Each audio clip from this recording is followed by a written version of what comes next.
You'll have to excuse, I've got all the stupid things that are happening in America with Trump, so sorry about that. So, what I've got here, let me just try and put that like that.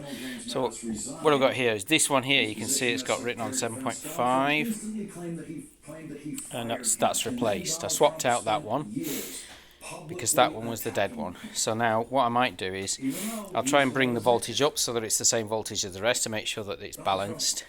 These are okay as far as I can tell, but that one was the dead one, and I think now that should be a good pack. I had to take all of these bolts out and all of these down this side, and obviously this back plate off.